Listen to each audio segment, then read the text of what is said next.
Nick Sirianni gets a contract extension yesterday in Philly, well-deserved. If I said he will lead the Eagles to back-to-back Super Bowl championships, do you believe it or not? I do not believe it. It's May, so a lot of things can change, but it is so hard to go back to the Super Bowl, especially as a Super Bowl champion, to return all the players they lost, an offensive coordinator they loved that they lost, and everyone has them in their sights. They're no longer the hunters. They are now the hunted.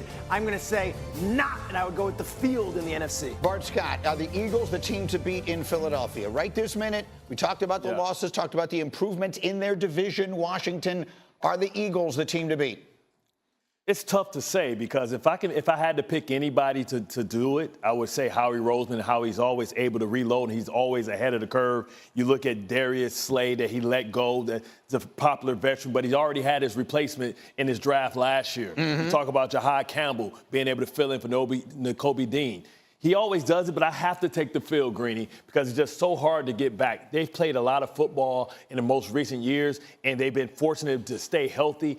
Things just don't work out that way in football, most physical sport. I have to go with the field. Washington is much improved. I'll take the field. Commanders have closed the gap, right? I believe so, and I know it's on paper. And the last time we saw the Eagles and Commanders, the Eagles had 7 rushing touchdowns on that defense in the NFC Championship game. But when you add Laramie Tunsil and you add Deebo Samuel, and now you've got Jayden Daniels in his second season, where maybe the first month of the year he's walking in as that dude, I have to think Washington thinks they're right there with Philly, and they've closed the gap, at the very least on paper, in May. All right, let's stay in the division here. Bart, if I said Russell Wilson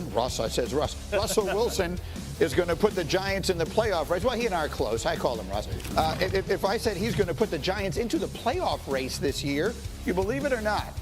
No, I think the likelihood that Russell Wilson will probably be benched for Dart by week 8. I mean, I couldn't find a home win for the Giants this season. Or last season. That. And, which puts them in a precarious position because I think, they're going to be in position to take the next quarterback next year, and maybe Dayball could be, on the cutting block.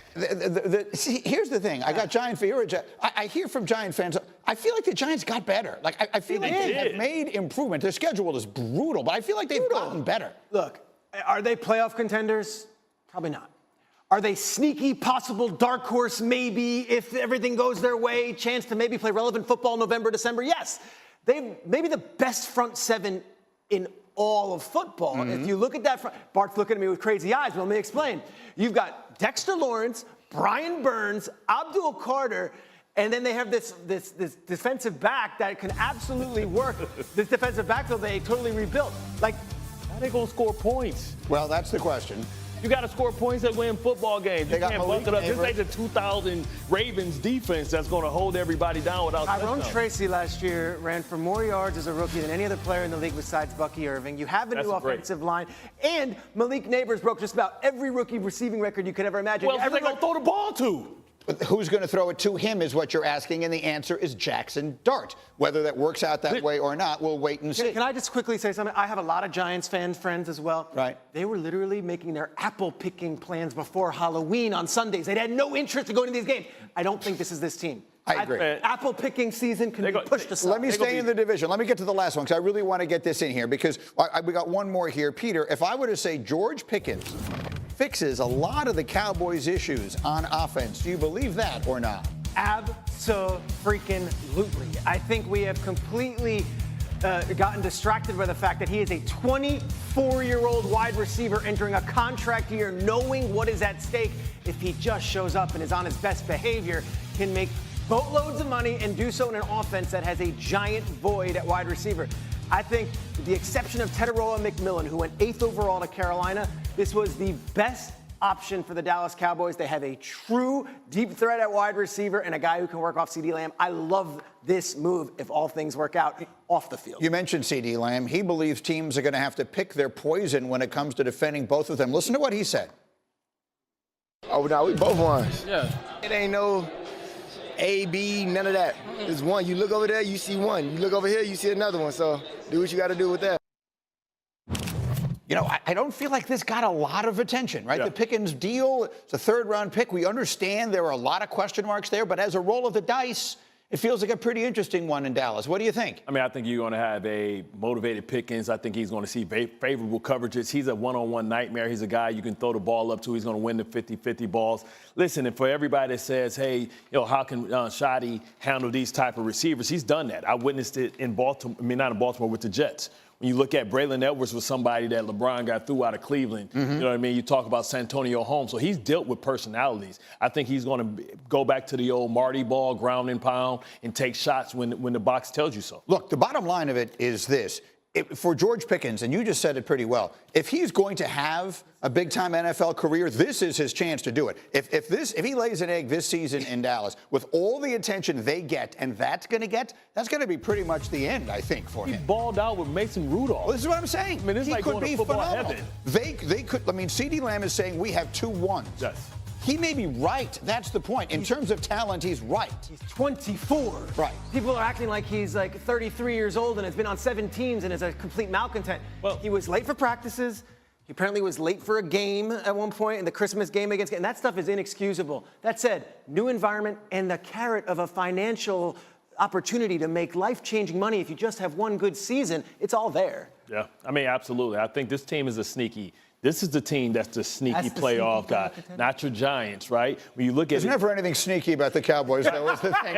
But it won't be sneaky. We'll see it coming if it happens. But you talk about the discipline that they had to fortify that offensive line. And once you fortify the offensive line, it's going to allow Dak to be able to push the ball down the field, but they have to have some type of threat of a run game. And I think it's still a lot of sneaky guys out there. I can see a guy like J.K. Dobbins, baby, coming in and being able to get him some explosive productivity as well. NFC East going to be an interesting season. We'll get back to the NBA as we. Sirianni's 2024 campaign started 2-2. Criticism, early calls for the job. Fast forward to February, Eagles are Super Bowl champions again. Those calls for Sirianni's job certainly not coming from inside the house. Eagles on Monday locking up their 43-year-old coach to a multi-year extension to keep him around a while. Meanwhile, Niners and linebacker Fred Warner have agreed to a 3-year, $63 million extension. 56 M's guaranteed, making Warner, once again, the highest paid linebacker in the league. Warner was first-team All-Pro for the 4th time last season, despite playing the last 13 games with a small ankle fracture. Yes, all fractures are small when it's someone else's ankle. The Niners have been awfully busy this offseason. Before the Fred Warner extension, they locked up quarterback Brock Purdy, $265 million worth of an extension, also re-upping with George Kittle. All of this coming, cushion at the league meeting, ultimately never leading to a vote initially on the tush push. Where do things stand now on that rule proposal that would eliminate it as the owners are set to meet again? Well, here we are again. You mentioned the fact the owners are about to meet again. This time around, we do anticipate a vote. I was at the league meetings in Palm Beach about 6 weeks ago now, when this was an intense discussion about whether they would ban the tush push. Green Bay put forward the proposal to potentially ban it, but I